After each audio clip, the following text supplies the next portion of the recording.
हाँ, तो क्या पढ़ने वाले हैं बेसिकली आज अपन लोग? Wilms tumour. पिछले वीडियो में अपन लोग ने रीनल कार्सिनोमा पढ़ लिया था, उसके 3 मेजर होते हैं, 2 माइनर होते हैं। 3 मेजर क्या थे? Clear cell renal cell carcinoma, papillary और क्रोमोफोब रीनल सेल कार्सिनोमा। और 2 माइनर क्या है? कलेक्टिंग डेक्ट कार्सिनोमा और XP11 ट्रांसलोकेशन कार्सिनोमा। ये अपन लोग 5 तो पढ़ लिए थे। अब स्पेशल पढ़ रहे हैं विल्म्स ट्यूमर, जो बच्चों में डेवलप हो रहा है। इसको अपन लोग दूसरा बोलते हैं नेफ्रोब्लास्टोमा। बच्चों में डेवलप हो रहा है नेफ्रॉन में, इसलिए नेफ्रोब्लास्टोमा।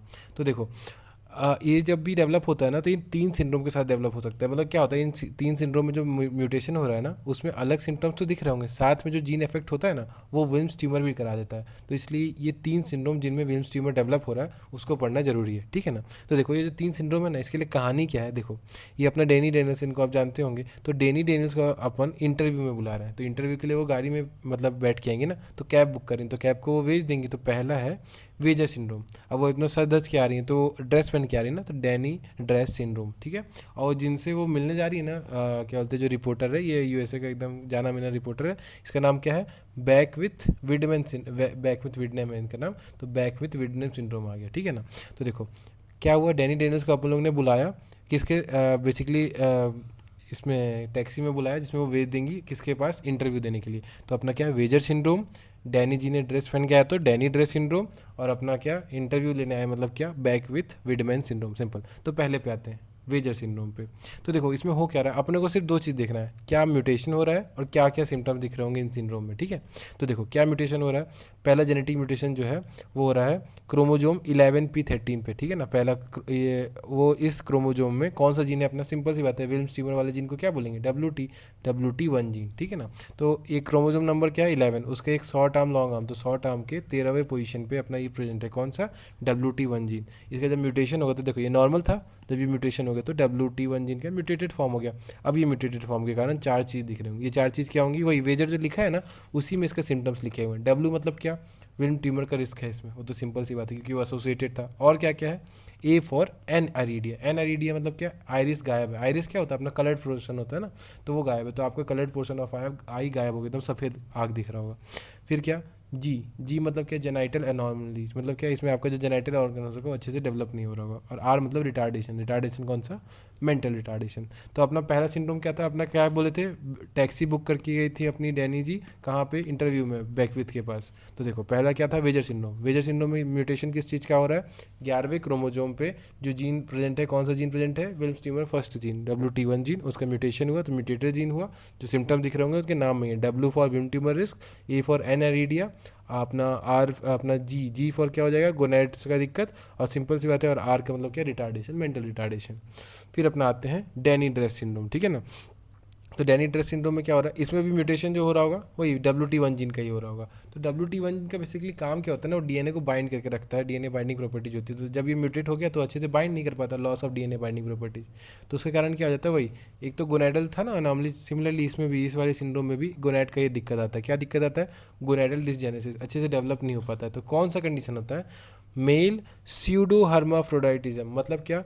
ऐसा लगता है जैसे मेल्स में स्यूडो जेनाइटेलिया, जैसे जैसे फीमेल्स है ना, फीमेल्स में मेल के जेनाइटल्स ऑर्गन फेक बन रहे हैं, रियल जेनाइटल ऑर्गन नहीं बन रहा है, स्यूडो बन रहा है। इसलिए अब इसको अपन लोग स्यूडो हर्माफ्रोडाइटिज्म। हर्माफ्रोडाइटिज्म समझ में आता है? हर्माफ्रोडाइट्स होता है बाइसेक्सुअल, तो आपके स्यूडो ऑर्गन्स बन गए तो ऐसा लग रहा है कि आप बाइसेक्सुअल हैं, पर असलियत में है नहीं। तो वही मेल स्यूडो हर्माफ्रोडाइटिज्म।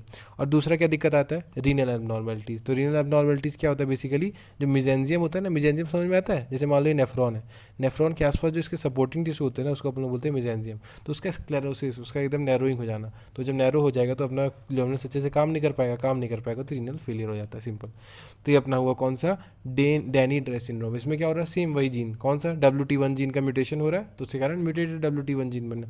तो वही जो पहले जेनेटिक एनॉर्मली जब हम लोग पढ़ के आए, तो वो तो यहाँ हो ही रहा होगा, कौन सा? Gonadal dysgenesis. स्पेशली इसका नाम क्या है? Male pseudo hermaphroditism. और दूसरा किडनी में दिक्कत आ रहा होगा। क्या दिक्कत आ रहा होगा? जो सपोर्टिंग टिश्यू है आसपास की, वो डैमेज हो रही होंगी, तो मिजेंजियल स्क्लेरोसिस, तो रीनल फेलियर हो गया, ठीक है। तो अभी तक अपन लोग 3 सिंड्रोम पढ़े थे। पहला मतलब टोटल 3 है, तो 2 पढ़ चुके हैं। एक है वेजर सिंड्रोम और एक है डैनी ड्रेस सिंड्रोम। वेजर में कैसे याद किए थे? W फॉर अपना आ गया Wilms tumour risk, A for aniridia, G for gonadal abnormalities, और R से रिटार्डेशन, सिंपल। इसमें तो अपना गोनेड को लेके चलो, तो गोनेडल डिसजेनेसिस और किडनी का दिक्कत आ रहा है, ठीक है, रीनल एबनॉर्मेलिटीज। अब अपना आते हैं कौन से? बेसिकली रिपोर्टर भाई, तो रिपोर्टर भाई बैक विथ है ये, ठीक है ना। तो बैक विथ वाइड, अपना क्रिकेट में वाइड दिया था ना, तो वाइड दे दिया, तो बैक विथ वाइडमैन सिंड्रोम, सिंपल। तो देखो बैक विथ वाइडमैन, देखो अब इस ऊपर के दो सिंड्रोम में किस में म्यूटेशन आ रहा था, WT1 जीन में और WT2 जीन में, मतलब बेसिकली दोनों में WT1 WT1 जीन में म्यूटेशन आ रहा था। इस बार किस में म्यूटेशन आएगा, WT2 जीन में, ठीक है ना। तो ये कहाँ पे प्रेजेंट होता है, 11 पे ही है, पर ये P15.5, जबकि पहले वाला कहाँ था, P13 था, ठीक है ना। तो ये दोनों जो WT1 जीन थे ये कहाँ पे, 11वें क्रोमोजोम पे ही पोजीशन 13 पे होंगे, जबकि ये पोजीशन 15.5। पी फॉर पोजीशन नहीं होता है, पी फॉर शॉर्ट आर्म के बारे में बता रहा है। तो इसमें क्या सिम्टम्स होंगे, नेट इसका एक बेसिक पकड़ लो, क्या, ऑर्गेनोमेगली हो रहा है, सारे ऑर्गन बढ़ रहे होंगे। तो देखो ऑर्गेनोमेगली हो रहा है तो क्या, जैसे टंग बढ़ गया तो उसको अपन लोग बोलेंगे, टंग के लिए इस्तेमाल होता है ग्लॉस, तो ग्लॉसिया, तो मैक्रोग्लॉसिया, ठीक है ना, इन लार्ज टंग। और क्या बढ़ गया, और अपना हेमी हाइपोट्रोफी, हेमी हाइपोट्रोफी मतलब हाइपरट्रोफी मतलब बढ़ना, हेमी मतलब आधा, तो asymmetrical overgrowth of body parts, मतलब ऐसे मान लो ये बॉडी है ना, तो ये वाला ऑर्गन्स बढ़ गया, ये बड़ा हो गया, जबकि ये वैसा का वैसा है, तो इसको अपन क्या बोलेंगे, हेमी हाइपरट्रोफी, ठीक है ना। और इसके अलावा क्या है, एड्रिनल ग्लैंड का बड़ा हो जाना, तो एबनॉर्मल लार्ज सेल्स इन एड्रिनल कॉर्टेक्स को अपन लोग बोलेंगे एड्रिनोसाइटोमेगली, जो एड्रिनल ग्लैंड्स के जो सेल्स है वो बड़े हो गए, तो एड्रिनोसाइटोमेगली। तो नेट नेट अपने को बड़ा करना है, तो ऑर्गेनोमेगली हुआ। अगर अपना क्या बोलते हैं, बेसिकली टंग्स का हो रहा है तो मैक्रो, बेसिकली ये मैंने ये एरो बनाया इससे ये रिलेटेड नहीं है, याद करने के लिए बनाया कि मैगली करो, याद करो और उससे सबके मैगली कर लो, ऐसे सिम्टम्स में ऐसे अलग अलग लिखना है, 1 2 3 4 5 करके, ठीक है। तो पहला अपना क्या है, ऑर्गेनोमेगली, फिर अपना क्या होता है, मैक्रोग्लॉसिया, और हेमी हाइपरट्रोफी, हेमी हाइपरट्रोफी मतलब क्या, एसिमेट्रिकल इनलार्जमेंट हो जाता है बॉडी पार्ट्स का, फिर एड्रिनोसाइटोमेगली, एड्रिनल ग्लैंड का इनलार्जमेंट हो गया, और लास्ट में देखो क्या हो रहा है, हेमी हाइपरट्रोफी हो रहा है ना, अब ऐसे बॉडी ऑर्गन्स बढ़ रहे हैं, तो सिंपल सी बात है, जैसे मान लो ये अपना ये बेली बटन है, अब अंदर के ऑर्गन्स बढ़ रहे होंगे, तो ये अगर वीक पॉइंट है तो इससे बाहर आने की कोशिश करेंगे, वही यहाँ पे दिखा रहा है फोटो में कि ये बेली बटन से बाहर आ रहा है। तो एब्डोमिनल वॉल में अगर डिफेक्ट है तो ऑर्गन अगर बढ़ने लग जाएंगे तो प्रोट्रूड आउट कर जाएंगे, कहाँ से, बेली बटन से, तो उसको अपन लोग क्या बोलेंगे, ओम्फेलोसील, सिंपल। तो अपन लोग इसमें बहुत सारे नाम याद किए, तो पहले देखो इसमें म्यूटेशन किसका होगा, WT2 जीन का होगा, तो उसके म्यूटेशन से क्या बन गया, म्यूटेटेड W2 जीन। इसमें सिम्टम्स में अगर कुछ नहीं याद आ रहा है तो सबको बड़ा करने लग जाओ, तो एटलीस्ट ऑर्गेनोमेगली तो याद रहेगा, तो ऑर्गेनोमेगली को याद करो। फिर थोड़ा तुम्हारी जवान ज़्यादा चल रही है तो मतलब, और टंग बढ़ गई मतलब क्या, मैक्रोग्लॉसिया। फिर आपका पेट के अंदर मतलब ऑर्गन्स बहुत एक साइड के बढ़ गए, मतलब क्या, हेमी हाइपरट्रोफी हो गया। और क्या, पेट के अंदर ही एड्रिनल ग्लैंड होता है तो उसको याद कर लो, एड्रिनोसाइटोमेगली हो गया।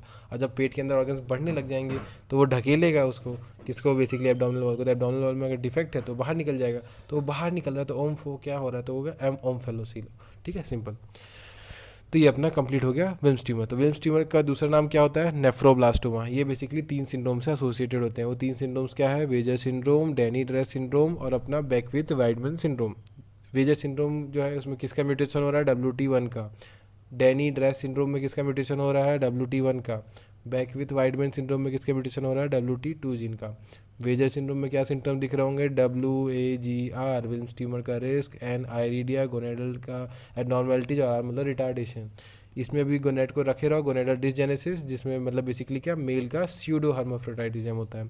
जबकि किडनी के एनॉमलीज क्या होता है, बेसिकली जिसके सपोर्टिंग टिश्यू होते हैं मेजेंजियम, उसका दिक्कत आ जा रहा है, तो मेजेंजियल स्क्लेरोसिस हो जा रहा है, तो रीनल फेलियर हो जा रहा है। फिर बैकविथ वाइडमैन सिंड्रोम, बैकविथ वाइडमैन सिंड्रोम में क्या हो रहा है, बेसिकली सब बढ़ जा रहा है, इन सब में सब छोटे मोटे हो जा रहे थे, इसमें सब बढ़ जा रहा है, ऑर्गेनोमेगली हो जा रहा है, मैक्रोग्लॉसिया हो जा रहा है, एडिनोसाइटोमेगली हो जा रहा है, हेमी हाइपोट्रोफी हो जा रहा है, और अपना पेट से बाहर निकल के मतलब ओम्फो मतलब क्या, ओम्फोसील, सिंपल। तो आप देखो जो पहले से पढ़ के आया ना, क्लिनिकल फीचर तो इसका उतना जरूरी नहीं है, पर देख लो अपना रीनल सेल कार्सिनोमा का हिमैचूरिया, पाल्पेबल एब्डोमिनल मास्क और पेन हो रहा होगा, तो ये नहीं भी याद करोगे तो चलेगा। पर या अब देखो, जैसे अपन लोग पिछले वीडियो में रीनल सेल कार्सिनोमा देख लिए थे ना, तो अगर आप पहले ये नहीं देखे तो वो वीडियो देख लो, फिर इसके आके ये क्वेश्चन सॉल्व कर लें। तो ये क्वेश्चन क्या है, A 60-year-old woman presents with painless hematuria and dull aching pain in left flank for 4 months. CT scan reveals a well circumscribed renal mass, जैसे ये well circumscribed renal mass arising from renal cortex, ठीक है। Partial nephrectomy perform किया गया, और gross examination so well demonstrated pale tan brown tumour, एक तो tan brown tumour पकड़ो, फिर reveals large polygonal cells with abundant pale eosinophilic cytoplasm, eosinophilic cytoplasm, polygonal cell पे मत जाना अभी, इसमें कैरेक्टरिस्टिक फीचर देखो, ईओसिनोफिलिक साइटोप्लाज्म दिख रहा है, टैन ब्राउन ट्यूमर दिख रहा है, डिस्टिंक्ट सेल बॉर्डर्स भी है, irregular wrinkle nuclear with perinuclear halo, halo दिख रहा है, हेलो के कारण ही तो इसका नाम क्या होता था अपना तीसरे वाले का नाम क्रोमोफोब। तो क्रोमोफोब में बेसिकली क्या बहुत सारे हाइपोडिप्लॉइडी हो रहे थे ना, वही वाला। और tumour cells are in sheets and nests with a prominent network of delicate blood vessels. तो ये कौन सा एग्जाम्पल हो गया, टाइप थ्री कौन सा था, क्रोमोफोब रीनल सेल कार्सिनोमा। अब दूसरा देखते हैं। A 58-old-year man presents with painless hematuria, dull pain in right flank pain, and recently noticed an abdominal mass. He has history of long-term smoking. Right side flank mask is palpable. मतलब basically tumour की तरफ indicate कर रहा है ये flank mask. तो reveals CT scan में अपने को दिख रहा है heterogeneous mass arising from renal cortex और एरिया ऑफ हेमरेज और नेक्रोसिस है, ठीक है। Histopathological examination show seeds and nets of polygonal cells with clear cytoplasm and delicate. देखो मैं तुम लोग को एक ट्रिक दे देता हूँ, अगर तुमको देखो ना हेलो नहीं दिख रहा है मान लो और पेपिलरी नहीं दिख रहा है ना, तो सबसे कॉमन रीनल सेल कार्सिनोमा क्या होता है, एक तो ये समझ में आ रहा है कि किडनी में डेवलप हो रहा है, यहाँ पे तो अपना दिखा रहा है ना राइट फ्लैंक अपना बेसिकली रीनल कॉर्टेक्स में डेवलप हो रहा है, मतलब किडनी का ट्यूमर होगा। अब अगर आपको ये नहीं दिख रहा है, हेलो नहीं दिख रहा है, और अगर आपको कहीं भी पेपिलरी या फिंगर लाइक प्रोजेक्शन नहीं दिख रहा है ना, तो इसको सीधे एक जगह डाल दो, कौन सा, क्लियर रीनल सेल कार्सिनोमा। क्यों, क्योंकि ये सबसे कॉमन टाइप का कार्सिनोमा होता है, तो कुछ भी नहीं बने तो क्लियर रीनल सेल कार्सिनोमा का ऑप्शन लगा देना, ठीक है। तो हिस्टोपैथोलॉजिकल स्टेनिंग में पॉलीगोनल सेल दिख रहा है और डेलिकेट ब्रांचिंग ब्लड वेसल दिख रहा है, तो ये किसका एग्जांपल हो जाएगा, क्लियर रीनल सेल कार्सिनोमा का, सिंपल। ये वैसे मैंने माइक्रोस्कोप में बताया भी था, ये देखो delicate branching of blood vessels है, पॉलीगोनल ट्यूमर सेल्स है, पर ये कैरेक्टरिस्टिक फीचर नहीं होता याद, तो ये अगर क्लियर से लिख देता तो अच्छे से याद आता, तो वही इसलिए ट्रिक दे दिया कि अगर कोई सा ट्यूमर ना दिखे तो सीधे फिर क्लियर से ही डाल देना। ये देखो, a 55-year-old man presents with painless hematuria, dull aching pain in left flank and fatigue for 3 months. CT scan shows a well-defined mask arising from renal cortex, मतलब बेसिकली अपना ट्यूमर ही की बात कर रहा है, ट्यूमर को निकाल दिया गया। द ग्रॉस एग्जामिनेशन शो करता है yellowish brown tumour with area of haemorrhage and necrosis. Histopathological staining में क्या दिख रहा है, पेपिलरी फिंगर लाइक आ गया, tubulopapillary structure line by cuboidal और कॉलमनार सेल्स, और पेपिला कंटेन फोमी मैक्रोफेजेस। तो ये बेसिकली क्या है, ये अपना है papillary renal cell carcinoma, simple. चलो ठीक है, तो चलिए अपना कंप्लीट हो गया। अब इसके बाद अपन लोग आगे देखते हैं।